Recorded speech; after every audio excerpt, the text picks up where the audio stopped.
Welcome to the deep dive. We're doing something a little different today. Okay. Usually we take a stack of articles on a specific trend, tech, markets, politics, Yeah. and we parse it out. But today we are looking at something that claims to explain, well, all of that And everything else. and everything else too.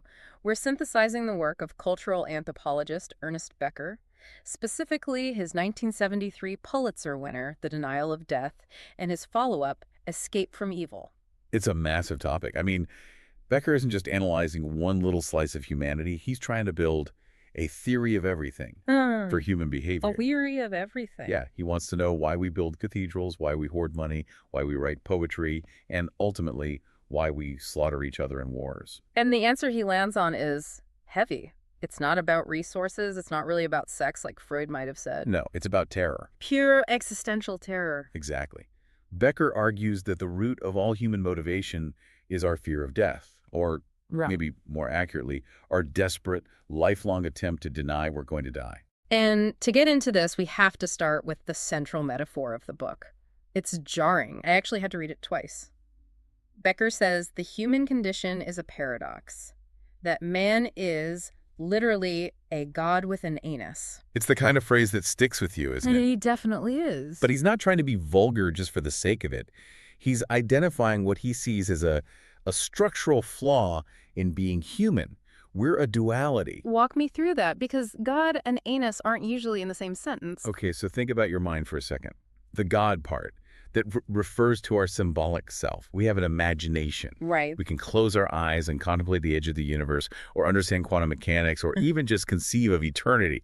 In our minds, we are limitless. We feel like main characters. I can sit here and imagine the world in 1,000 years. I feel separate from the physical stuff around me. But then you have the other half of the paradox, the anus. Here we go. And here Becker's dragging us right back to biology. You are trapped in a body that gets hungry, gets sick, it ages, it excretes waste.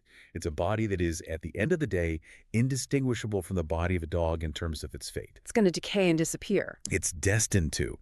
So we're these infinite minds glued to dying animals. Wow. And that incongruity, that friction, creates what Becker calls existential terror. If we were constantly aware of this, that we're smart enough to grasp eternity but too physical to ever have it, we would be paralyzed. You wouldn't be able to get out of bed. Let alone build civilizations. So Becker's argument is that human culture, human character, everything we do is just an elaborate defense mechanism. We build vital lies to hide our creatureliness and pretend we're immortal. This brings us to heroism. Now, when I hear that word, I'm thinking, a soldier or a firefighter, but Becker seems to use it to describe everyone. He does. He talks about organismic narcissism. It's like any organism wants to survive, to expand. But because we have this symbolic mind, biological survival isn't enough for us. We need more. We need cosmic significance. We need to feel that our existence actually matters to the universe. That we're not just, accidental dust. Exactly. We need to prove we have weight. And Becker calls heroism the defiant creation of meaning. We do this by engaging in what he calls immortality projects. Immortality projects. Let's dig into that, because I think this is where it gets really practical for most of us. What actually counts as one? It can be almost anything. Anything you believe will outlast your physical body. It's the mechanism you use to turn your creature self into a symbolic self. Okay. For some, it's literally religious. You align with God, an eternal being. But for most modern people, it's secular. Like what? Writing a book, having kids. Those are the classic examples. If I write a great novel, my name lives on. If I have children, my genes, my values, they live on. But it's deeper than that. Oh, much deeper. Think about the CEO obsessed with building a massive business empire.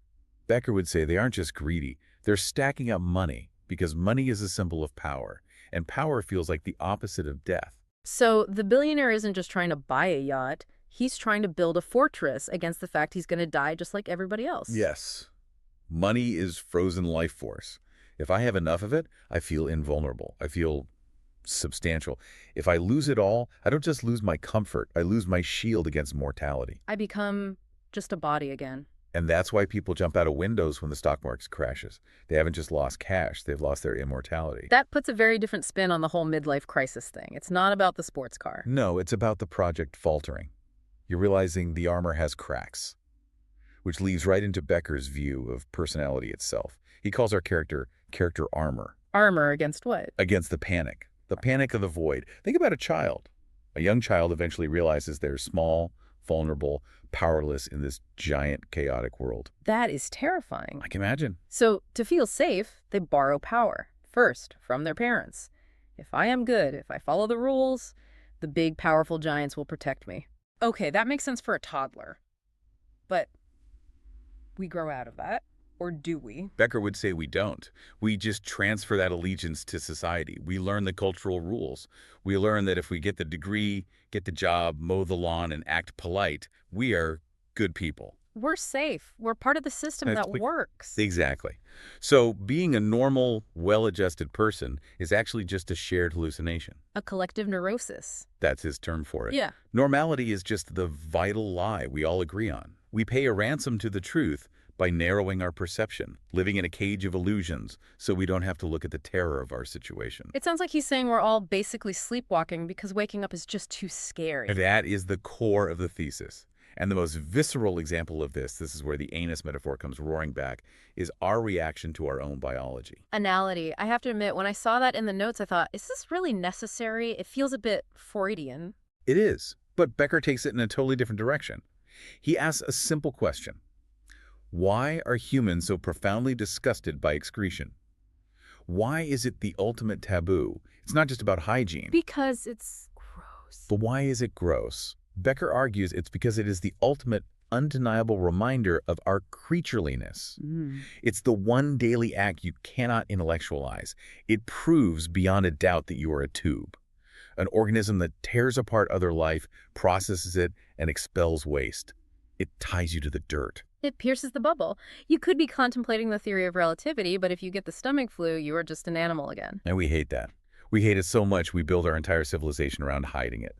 Beauty standards, perfumes, deodorants, private bathrooms. Yeah. We are trying to mask the scent of our own mortality. So if I'm obsessive about cleanliness or I spend 3 hours getting ready, I'm not just trying to look good. I'm trying to look not dead. We're trying to look like you are above the decay. You're polishing the armor. But what happens when the armor fails?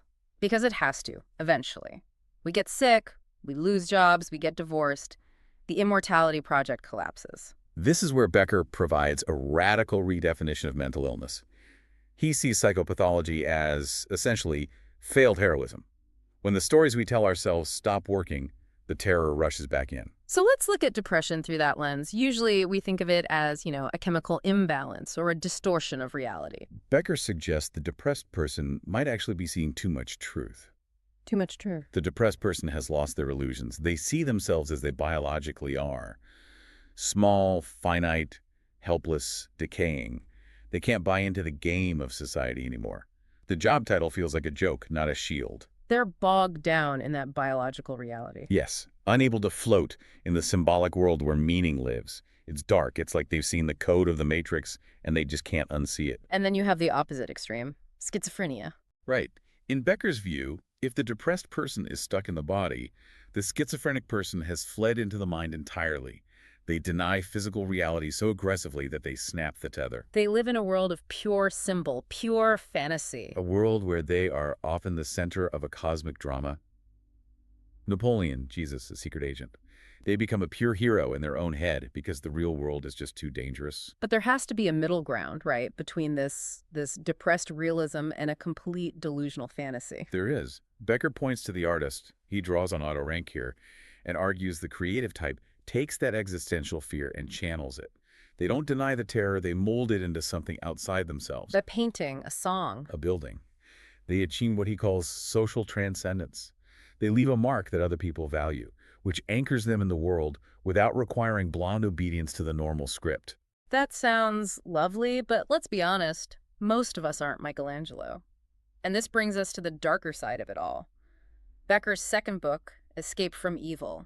This is where he pivots from individual psychology to, well, history. And this is where the theory gets really scary. Yeah. Because Becker asks, if we're just scared animals trying to feel safe, why are we so violent? Why is human history just a history of blood? How do you get from, I'm afraid of dying, to, I need to drop a bomb on that city? It comes right back to the Immortality Project. Remember, your project, your religion, your political ideology, your nation, is the only thing standing between you and the terror of death. It is your shield. Okay, so I love my shield. But what happens when you meet someone with a different shield? Someone who prays to a different god or votes for a different system? We disagree? It's deeper than disagreement. By merely existing, they're threatening the validity of your whole project. If they're right, then you might be wrong. And if I'm wrong, my shield is fake. And if your shield is fake, you are going to die. So they aren't just a political opponent. They are an existential threat. They are an agent of death. You have to eliminate the threat. You have to eliminate them to prove you're right. Becker describes war as a cleansing ritual. It's not usually about resources, not really. It's about projecting death onto the enemy. We call them animals, vermin, monsters, and then we kill them. And by killing them, we triumph over death. We prove that we are the ones who are righteous and eternal. That's why religious and ideological wars are always the most brutal.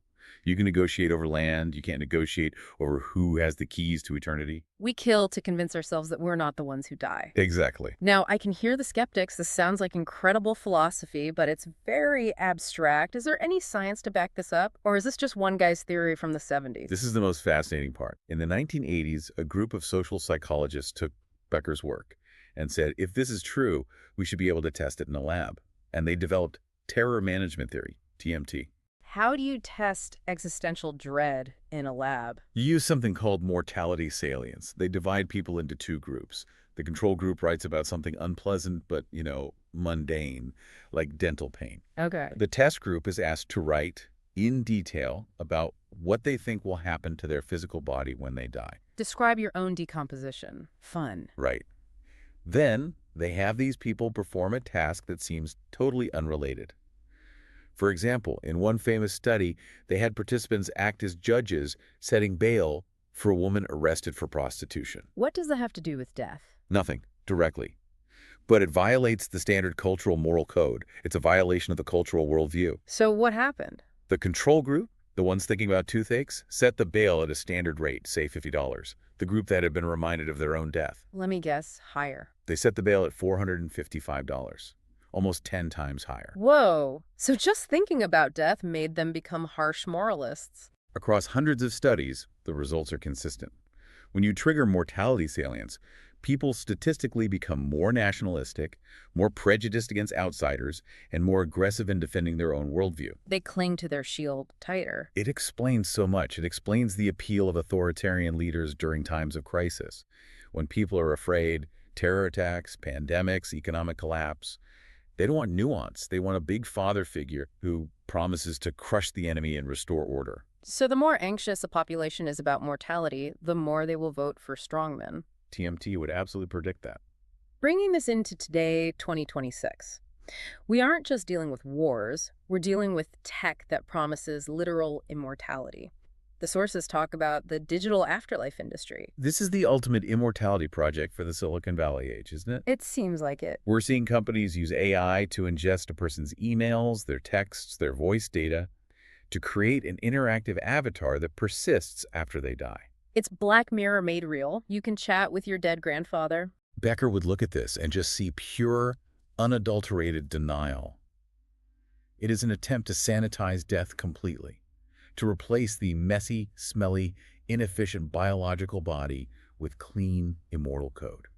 The ultimate victory of the God mind over the anus body. But it's hollow, right? Yeah. It's not really the person.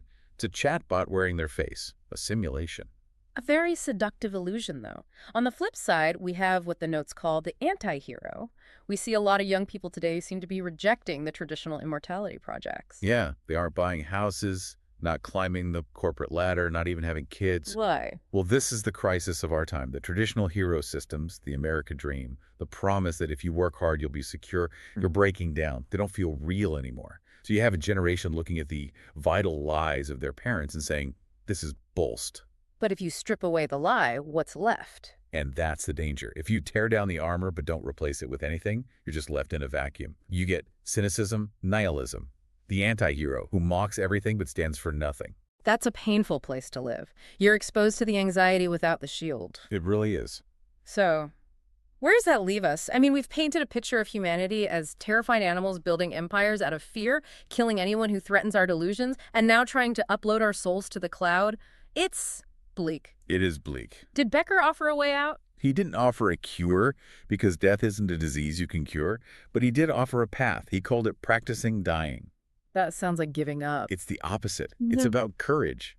Practicing dying means slowly, deliberately dropping the armor. It means looking at your own creatureliness, your smallness, your temporary nature, and accepting it, rather than frantically trying to cover it up. So instead of spending my life trying to prove I'm a god, I just accept that I'm a human. He calls for a shift from imperial heroism, which is all about conquering and dominating to feel powerful, to cosmic heroism. What does that look like? It implies a connection to the whole.